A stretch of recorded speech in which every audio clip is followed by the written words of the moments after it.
I cannot breathe. I don't know where they're going. I just know I woke up in this truck. That voice you just heard, that was Arcola and NBA YoungBoy's baby mother, crying out for help right before everything took a turn for the worst. And this isn't just one story. It's a chain of chaos, starting with names tied to the streets and ending in situations that shook entire families to their core. From 6ix9ine, whose mother got caught in danger, to Trey the Truth, whose child was taken after what was supposed to be a routine drop-off. This gets heavy, real fast. She said, I have good news and I have bad news. I said, what's the good news?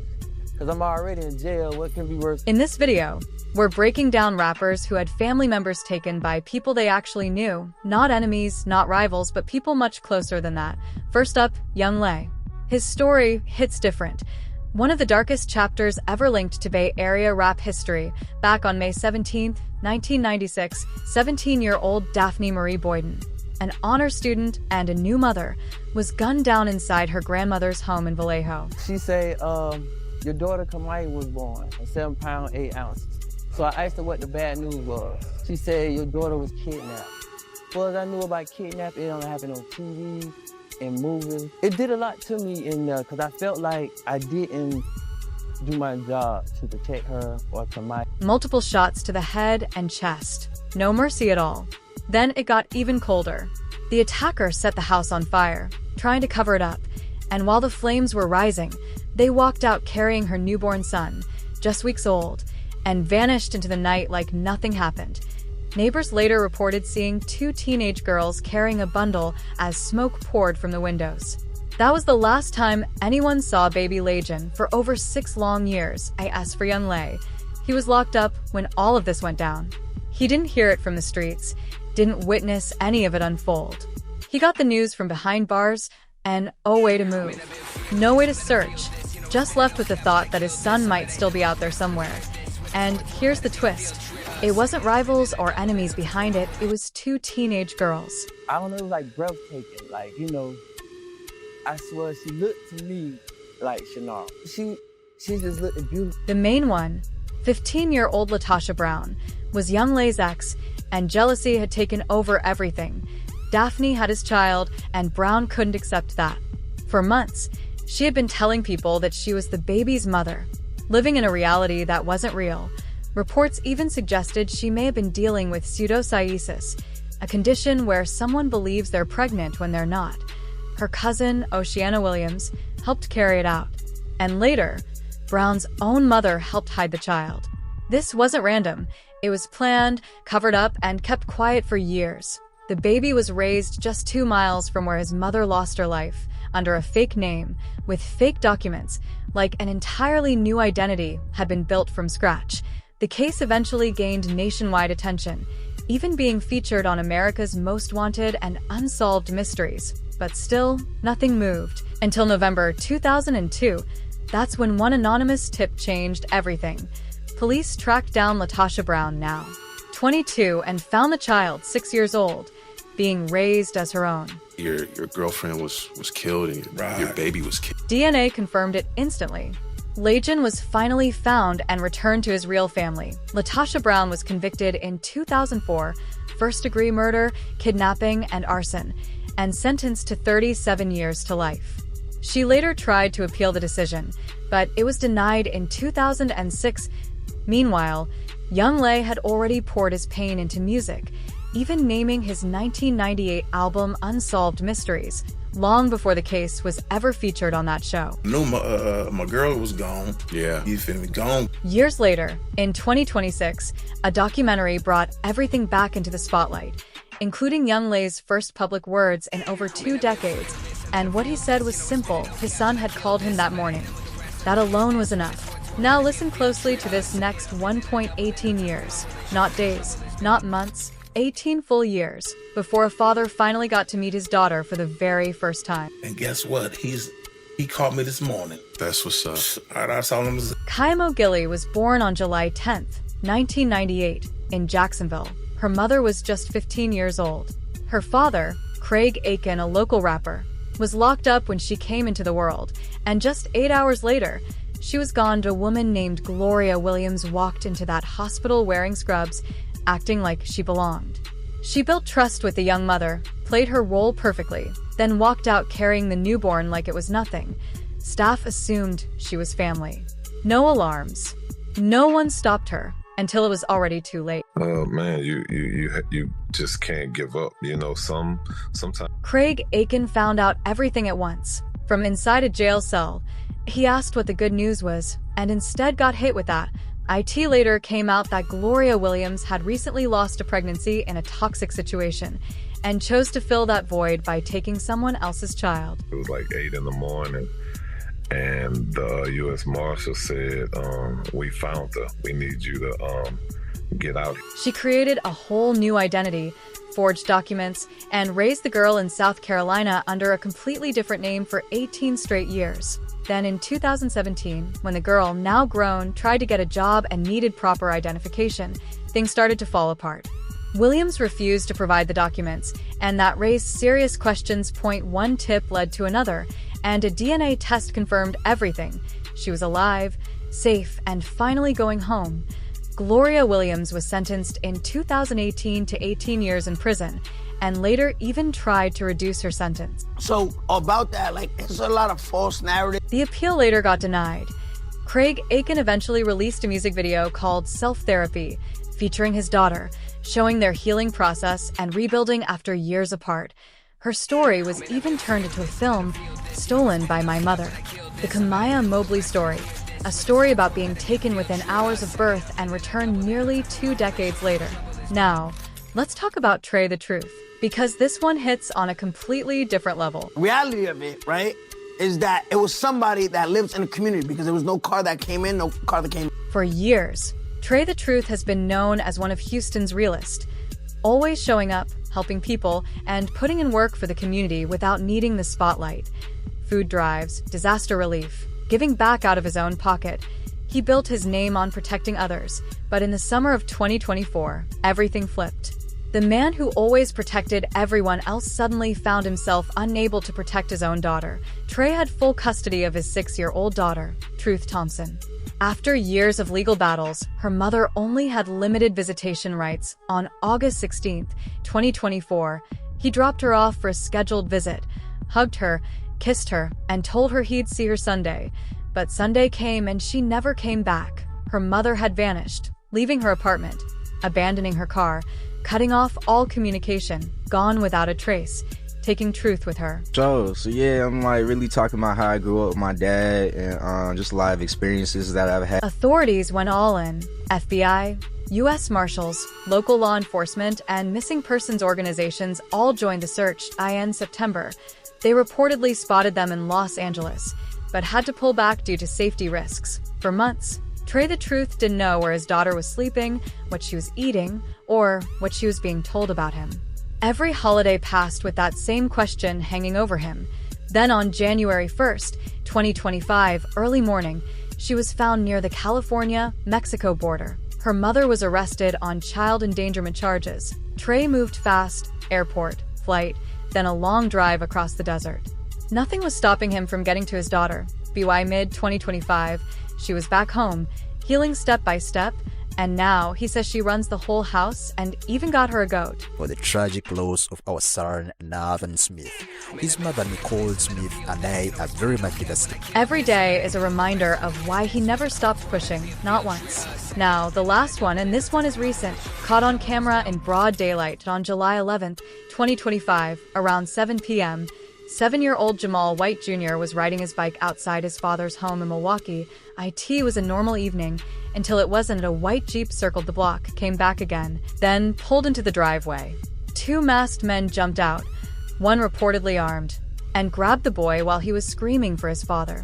They threw him into the vehicle and sped off like it had been planned down to the second.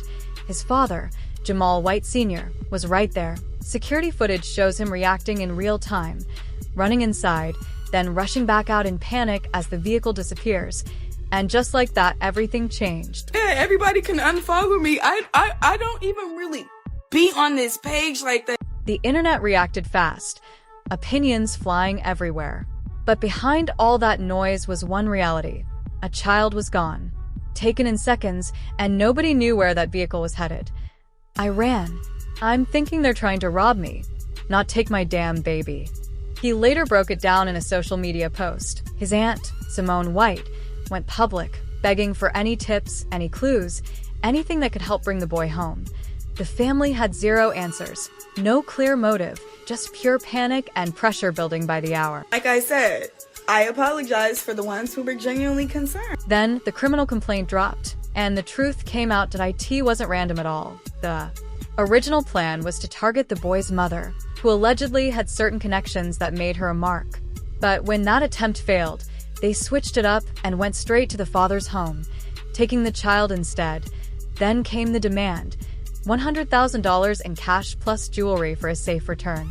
Something that sounded like a movie plot, but was very real that on July 12, 2025, less than 24 hours later, Jamal White Jr. was found safe about 7 miles from where he was taken. Just like that, the whole city could finally breathe again. 3 suspects were charged, including 14-year-old Barry Coleman, who was charged as an adult with bond set at $100,000. The judge didn't hold back either, saying Milwaukee had been essentially held hostage for a full 24 hours.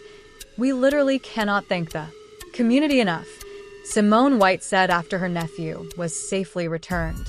If it wasn't for everybody just caring, we probably would not have found him. That says everything, because this was a 7-year-old kid just riding his bike outside his own home, and it took an entire city coming together to bring him back.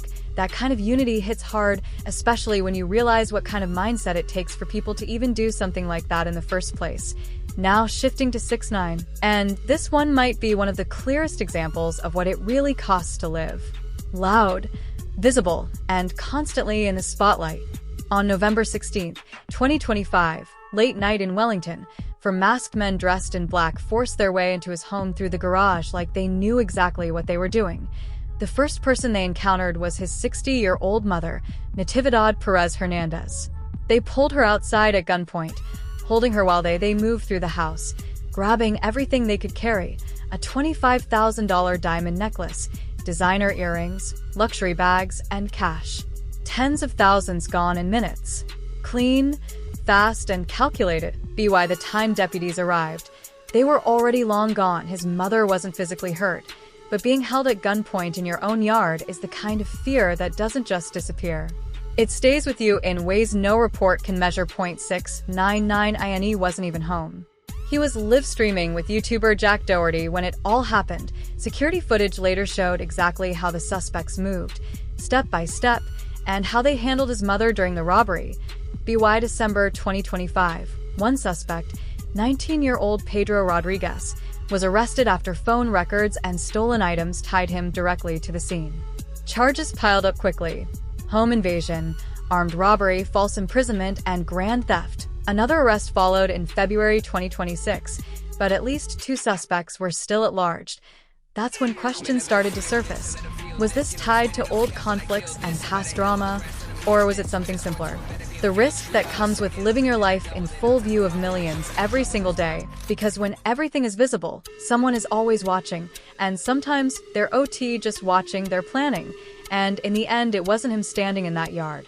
It was his mother, a woman who had nothing to do with the spotlight, the controversy, or the choices that came with it. She was just living her life, when suddenly, a weapon was pointed at her face on a quiet night.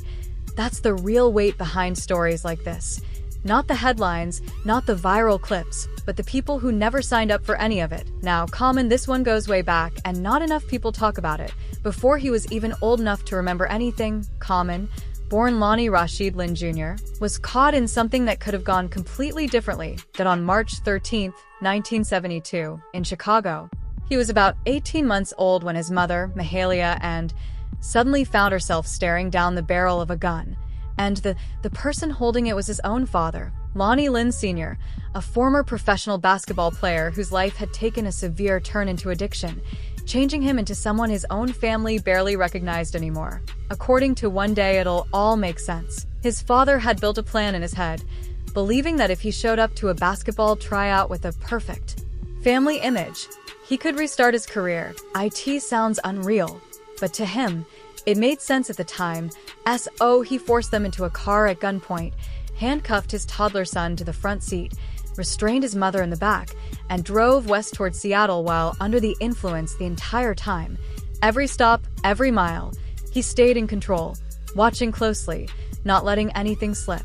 Common later described his father as lovin'. G when sober, but completely different when substances took over.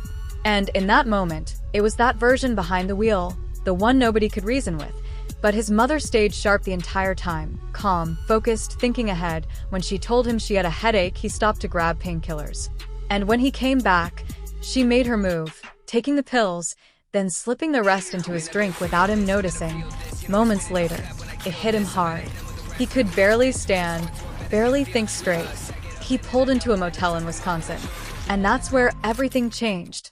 The second he went down, she fought her way out of her restraints, injuring her hands in the process, but she got free and immediately contacted authorities. Police arrived and arrested him on the spot.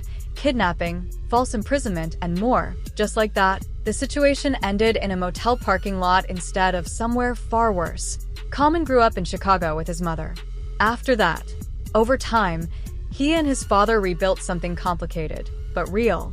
His father even contributed spoken word to his music later on, but when you really think about it, how close that story came to going completely left before he could even form memories. It's unbelievable. He made it out before he even had memories, and that changed everything. Now, Lil Jon's son, DJ YoungBoy. This one hits differently because the internet got it completely wrong at first. That's Nathan Smith. DJ YoungBoy was 27 years old, an artist, producer, DJ, and NYU graduate. He was building momentum, with projects lined up and his career moving forward. On February 3rd, 2026, early in the morning in Milton, around 6 a.m., he left his family home on foot without his phone. Police quickly issued a missing person alert, noting he may have been disoriented and in need of help. Search efforts moved fast, K-9 units, community support, and volunteers all joining in. But online, a different narrative started spreading. Rumors, claims of rivals, theories about threats, and speculation that someone was trying to send a message to his father. None of it was confirmed. None of it came from officials, just noise spreading rapidly. Then on February 6, 2026, his body was found in a pond near the home. Authorities stated no foul play was suspected. The medical examiner ruled it an accidental drowning, with substances noted in the report. No kidnapping, no enemies, no setup. Just a tragic situation that got distorted online. Lil Jon described his son as kind, thoughtful, and full of life. Someone who left an impact everywhere he went. He shared that their last moments together were filled with love, making sure his son knew exactly how much he meant to them. No conspiracy. No hidden angle. Just a young man whose life ended too soon, leaving people shocked and grieving. Rest in peace, Nathan Smith. Now, Bizzy Bone, because if Common's story felt unreal, what Bizzy Bone went through before music even entered his life takes it to another level entirely. Born September 12, 1976, in Columbus, Bizzy Bone was only 4 years old when everything changed forever. His mother's ex-husband, not related by blood, but still close enough to have access, waited for the right moment. The second his mother, Rose and Jefferson, left for work, he made his move. He didn't just take one child, he took all three. Bizzy, along with his older sisters Hope and Heather, were gone just like that. What followed wasn't short-term. It lasted over 2 years of captivity, not weeks, not months. 2 full years of being moved constantly from house to house, apartment to apartment, motels, and different cities, never staying in one place long enough for anyone to catch up. He fed them lies every day, telling them their mother was gone, that she wasn't coming back, and that nobody was looking for them. He broke them down mentally, physically, in every way possible, and it only gets darker from there, allegedly. Acts of abuse were committed against young Bizzy before he could even understand what was happening. A large part of that night took place on the Cherokee Nation Reservation, which made it even harder for authorities to track them down due to jurisdiction complications. Everything about the situation made escape feel impossible, but the way it ended was almost unreal. In 1983, a babysitter watching the children happened to catch the ending of a TV movie called Adam, based on a real missing child case. At the end of the broadcast, they showed missing children on screen, and Bizzy's face appeared. The babysitter recognized him instantly. picked up the phone, and that one call changed everything. Police moved in, recovered all 3 children, and brought them back home. Just like that, after years of being hidden, they were finally free. Busy Bone didn't speak publicly about everything he went through until 2002, when he appeared on America's Most Wanted to thank those who helped and encourage others to speak out. Even his groupmate Lazy Bones said he didn't know the full story until he saw it on TV himself, completely blindsided. Later, Busy detailed everything in his 2012 autobiography, Inside a Busy Mind.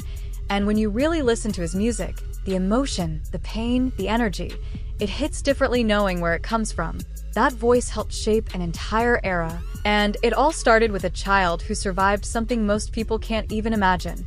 Now, back to NBA YoungBoy's baby mother, Arcola, because this situation had the whole internet in chaos. That on February 24th, 2024, Arcola went live, and what people saw was pure panic at a pitch-black screen. Her voice shaking, saying she couldn't breathe, didn't know where she was going, trapped in what sounded like the trunk of a moving car. And the wildest part, she claimed the people who took her didn't even know she still had her phone. Within minutes, everything exploded online. Social media went into overdrive. Fans flooded comment sections, tagging everyone connected. Fear spread fast, and it felt real, but then everything flipped. Later that same day, she posted again, calm, fine, no panic at all. She said the people close to her already knew she was safe, which only made things more confusing. Then 2 days later, during a Twitter Spaces session, the truth came out. She called it a prank that went too far. Someone in that same conversation even confronted her publicly, calling it childish. She was told she needed to stop playing like that, especially with so many people watching. And police reports, no investigations, nothing tying it to any real situation.